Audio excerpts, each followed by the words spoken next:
Ron, what do you say when you have clients come in that are asking you about the impact of this thing out of China? It seems to be really setting in some fears into the market. Yeah, I mean, I think the market, we had a great run, great start to the year, fantastic 2019, of course, an unprecedented run in equity prices. And I think the market's just looking for a reason, to actually be a healthy correction in here. And I think it would be good for the market. I think the coronavirus, it's an issue. People are dying, people are sick, but ultimately this is going to be contained. The consumer is strong, and I think that this will be a correction that will pause, refresh for move higher. I think we're actually in pretty good shape here. So you view this as what I describe sometimes as kind of the transmission mechanism, not necessarily a cause and effect that's going to change the bottom line long term, but just something to basically reset a big rally in equities.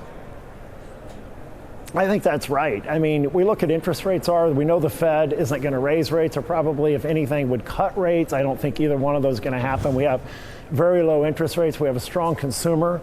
Housing actually I think is going to continue to be a driver, of growth into the future. And the market's not cheap here, but it's not crazy expensive either. And I think it really pays investors to be surgical. As my man from Omaha, as Buffett says, buy businesses, don't buy the market. So really understand what you own, what their competitive advantage is, and how are they going to grow in the market. And I think if you're willing to do your homework, there's some real opportunity in this market today.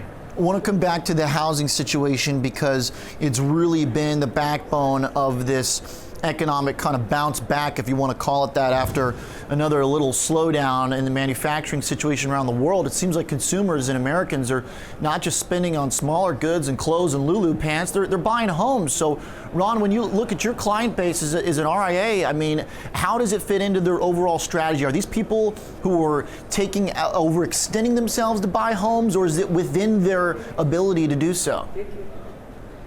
That's what's really exciting here, is it's well within their ability to do so. I mean, we've had a generation that has really not had the kind of household formation we should have. There's tremendous pent-up demand. We've been long housing for some time, continue to really like housing, and it's a real deal. I mean, people are making money. Their ability to go out, and especially with interest rates where they're at today, they can buy a lot of house. A lot of people have lived together, lived with their parents. They've been slow to actually launch, and we're starting to see that reverse. So I think that's going to be an underpinning for the market for several years to come, a very healthy underpinning. So this week we saw pending home sales. It was like the first kind of miss in this realm, but that can be explained by the supply situation, which has generally been the breakdown here, right? There's not enough homes. It's all the home builders that are building them. Is that still the thesis that makes sense?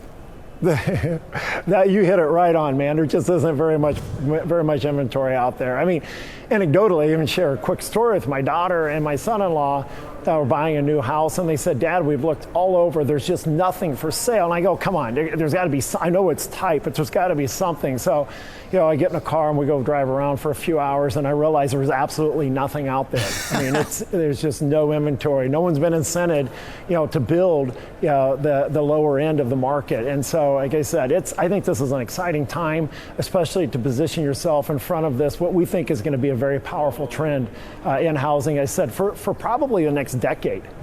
All right, so we feel good about this. Consumer activity, we got a GDP today that shows maybe there's a little bit of slowing on some of that spending. Ron, how do we consider, I guess, going forward if that engine of our economy will be enough? I mean, do we need to see the rest of the world start to get continued improvement, spigots back on, manufacturing working again for this economy to stay afloat?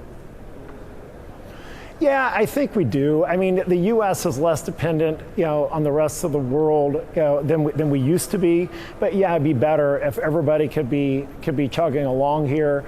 And I really believe that this is, we're resetting. We have new things to think about when you try to price, what is fair value for the market, especially and this is a big piece of it, interest rates. Where are interest rates actually going to go? If interest rates stay at this level, we believe that they will.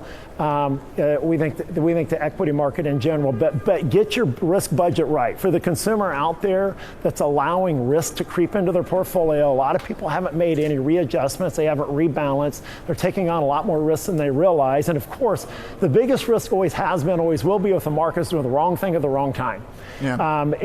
Not expecting. I've never met anybody that minded too much volatility to the upside. It's a downside risk that's here, and really understanding how much downside risk can you accept it. If you can, and don't allow all the noise to scare you out of the market, you're going to be very successful in accumulating wealth over the next decade.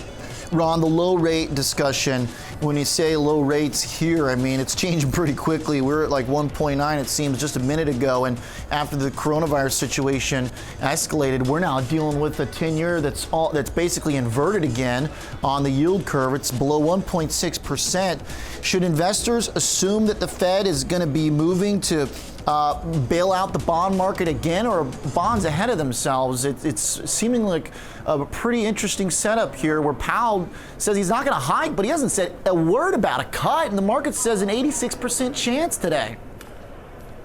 Yeah, Powell will do whatever he needs to do to support the market. I mean, he's demonstrated it in the past. We know he's going to do it in the future.